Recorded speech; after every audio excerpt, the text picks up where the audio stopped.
Vamos ter agora um diálogo com a Adelina Portela, candidata pelo PSD à Assembleia Municipal. Qual considera ser a missão principal da Assembleia Municipal? A Assembleia Municipal é um órgão deliberativo e de fiscalização da atuação do Executivo Municipal.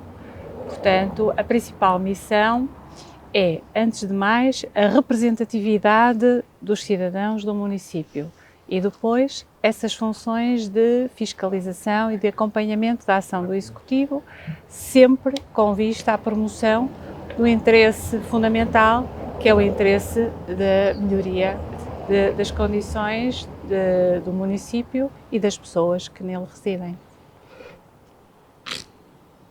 Se for eleita, como pretende conduzir os trabalhos de forma a garantir uma Assembleia equilibrada e eficaz? Pois é, esse é o principal papel do Presidente e da mesa da Assembleia. É garantir, de facto, que os trabalhos decorram com elevação, com normalidade, com eficiência, com eficácia, e a fórmula, penso que é o bom senso, é gerir com bom senso. Que medidas tomaria para reforçar a capacidade fiscalizadora da Assembleia face ao Executivo Camarário? As competências da Assembleia estão definidas legalmente e traduzem essa capacidade fiscalizadora. Desde logo, é a Assembleia que compete aprovar o plano de atividades, é a Assembleia que compete aprovar o orçamento, é também na Assembleia que é aprovado o relatório e contas, é na Assembleia Municipal que são aprovadas grandes decisões relativamente ao desenvolvimento de atividades pelo município. Portanto, esta é desde logo a competência da Assembleia Municipal, mas também é possível fazê-lo através do pedido de informação contínuo à Assembleia, à Câmara, relativamente à forma como está a ser desenvolvido a tomada de deliberações em Assembleia pela Câmara Municipal. Portanto, eu penso que esse pedido de informações reforça esse caráter de fiscalização da Assembleia Municipal. Considera que as reuniões da Assembleia são atualmente suficientes, transparentes? O que é que fazia para melhorar? Sim, eu penso que são transparentes. As reuniões são públicas. As reuniões podem ter a participação dos cidadãos que assim o desejam. As reuniões são transmitidas em direto via online. As atas das reuniões estão disponíveis na página, assim como as gravações de todas as reuniões da Assembleia continuam a estar disponíveis. Portanto, eu acho que estão garantidas essas condições de transparência, sim.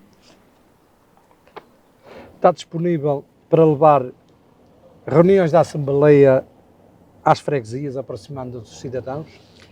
Essa questão já é passível de ser feita, porque o regimento em vigor atualmente permite já essa possibilidade, uma vez que define qual é o local normal das reuniões, mas abre a possibilidade do local ser alterado em função de razões ponderosas que o justifiquem. E neste momento até já há essa alteração, uma vez que as reuniões estão a decorrer no Aeroparque e não na Biblioteca Municipal, como consta do regimento. Portanto, é sempre possível levar as reuniões para fora do local que está fixado no regimento. Agora, é preciso também terem atenção que estas formas de fazer chegar à população as reuniões, como eu referi, com as transmissões em direto, envolvem uma logística que é importante garantir. Portanto, se queremos ter as reuniões a chegar a todas as pessoas através da transmissão, pode tornar-se mais difícil levar as reuniões para fora do Aeroparque, mas tal será possível desde que se conseguisse portanto, conciliar as questões logísticas, as questões de acessibilidade com a proximidade, por exemplo, em auditórios de freguesias, de juntas de freguesia, que também têm condições para que sejam realizadas aí as assembleias. Portanto, se for eleito, é uma das pretensões que vai Sim, fazer. quer dizer, essa possibilidade já existe, já está prevista. Se se justificar, tem sido aplicada. sim, mas se se justificar e se essas condições logísticas que referi estiverem reunidas, não vejo porque não, o regimento não o proíbe, portanto, surgindo uma situação concreta que justifique essa alteração, tal é perfeitamente possível, desde que realmente em termos práticos seja adequado também, até porque, não referi há pouco, uma das condições de transparência também que estas reuniões têm, por exemplo, linguagem gestual portuguesa, portanto, até as pessoas com essa limitação também estão acessíveis às reuniões. Portanto, mudar, sim, de localização, desde que todas estas condições estejam garantidas e se justifique, naturalmente. Como pretende gerir conflitos entre diferentes forças políticas na Assembleia? Isto, às vezes há estes arrufos. Exato. Eu acho que é ser eu mesma. Eu sou jurista, fui advogada durante 30 anos, portanto, a minha vida tem sido gerir conflitos. Exatamente. E atualmente estou na direção de uma escola de ensino superior, que coordeno também a gestão de pessoas e, portanto, eu tenho essa experiência profissional, ao mesmo tempo aliada às minhas características pessoais, não sou eu a dizê-lo, são as outras pessoas que dizem de mim, porque eu não gosto de ser juiz em causa própria, portanto, não sou eu a dizê-lo, são as outras pessoas que reconhecem essa capacidade natural que eu tenho de encontrar consensos, gerir conflitos, chegar a acordos, que era o que eu mais fazia enquanto advogada. Portanto, eu penso que, pelo menos, comprometo-me a alcançar esse objetivo, no fundo, sendo eu própria com as capacidades pessoais e adquiridas ao longo de 35 anos de atividade profissional. Quais são os valores que orientam a sua candidatura à liderança? Os valores são os valores da democracia, são a liberdade, a igualdade e já agora a fraternidade, ou seja, são os valores da Revolução Francesa, já tão distante, mas que se mantêm atuais. E acrescentaria agora os valores do respeito e da empatia, o colocarmos no lugar do outro, respeitarmos o outro e esse respeito pelo outro e pela diversidade leva-nos, com toda a certeza, essa é a minha convicção, às melhores soluções.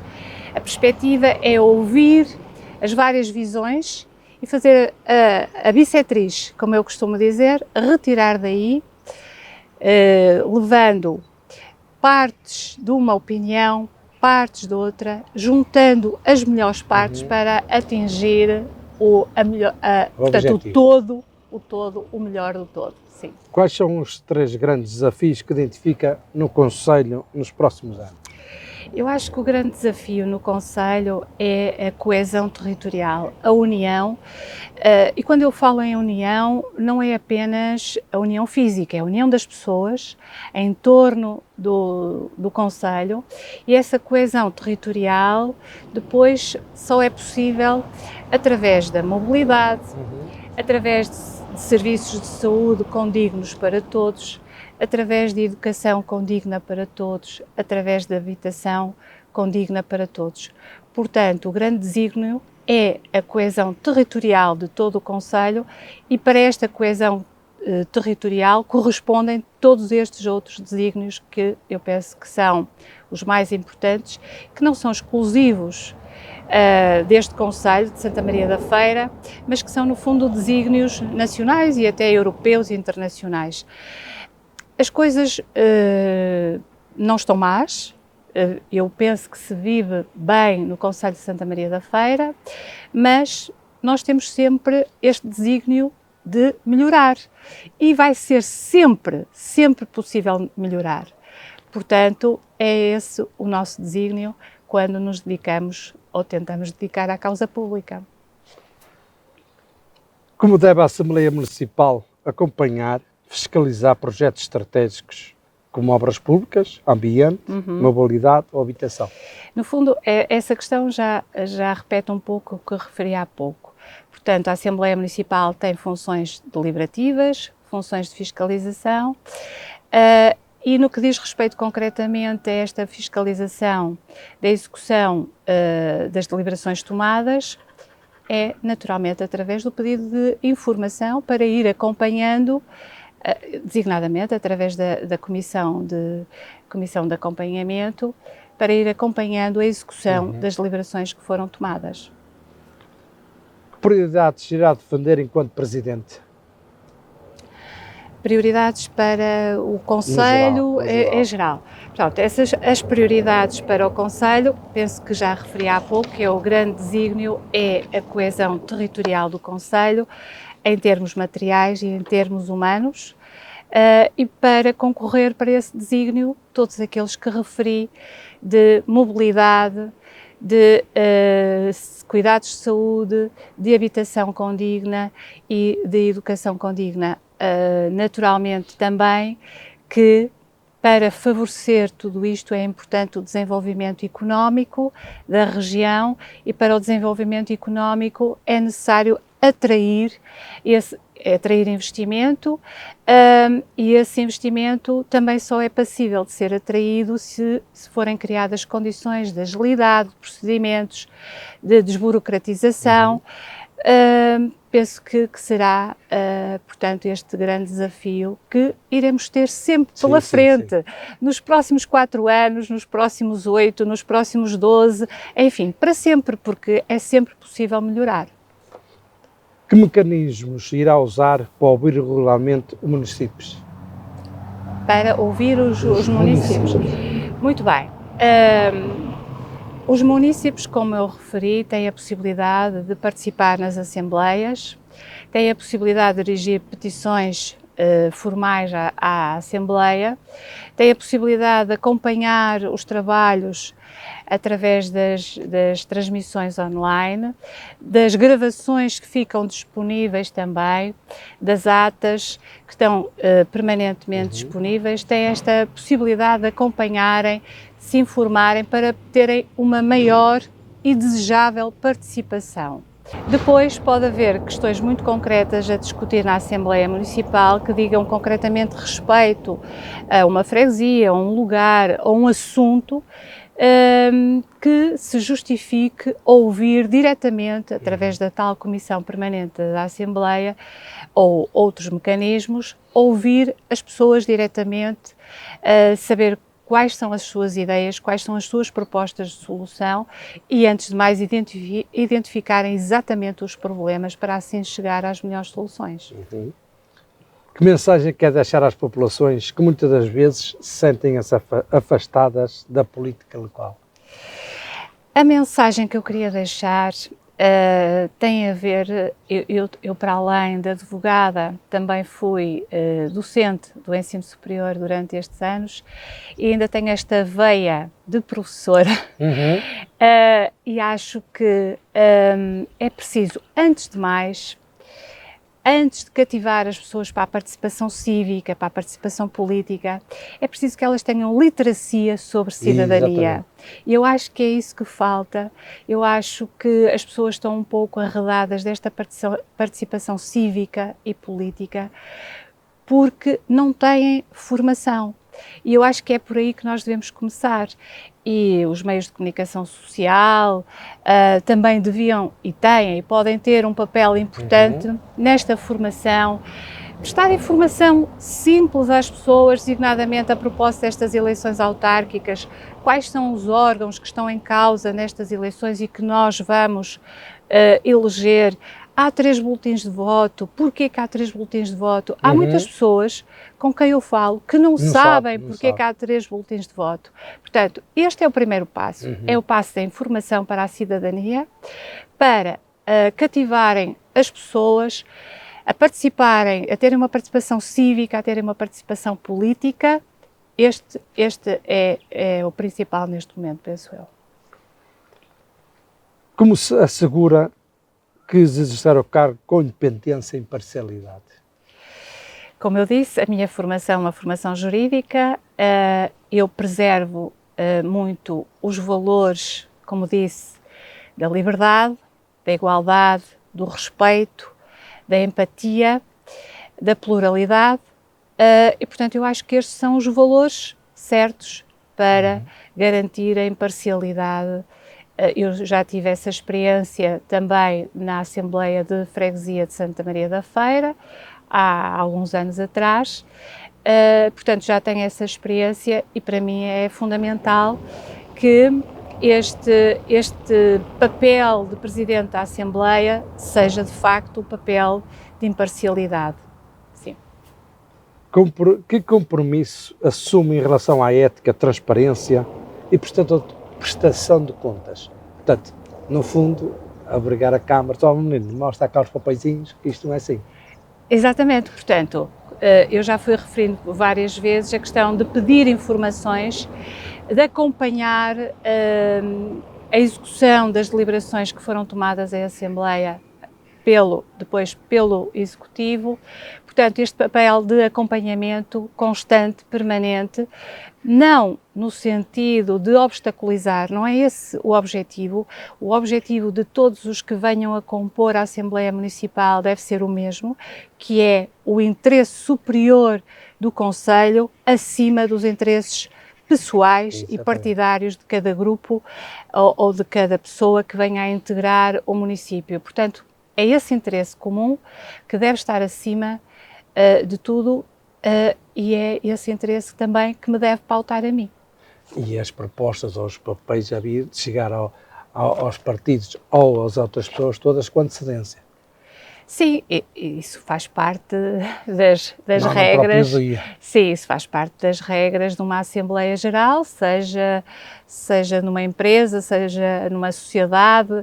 É isso que decorre, aliás, do Código das Sociedades Comerciais, portanto, tem que haver publicidade prévia a convocatória, os assuntos já a serem tratados, portanto, os assuntos constantes da ordem de trabalhos e, naturalmente, a documentação informativa para as reuniões. Isso é básico.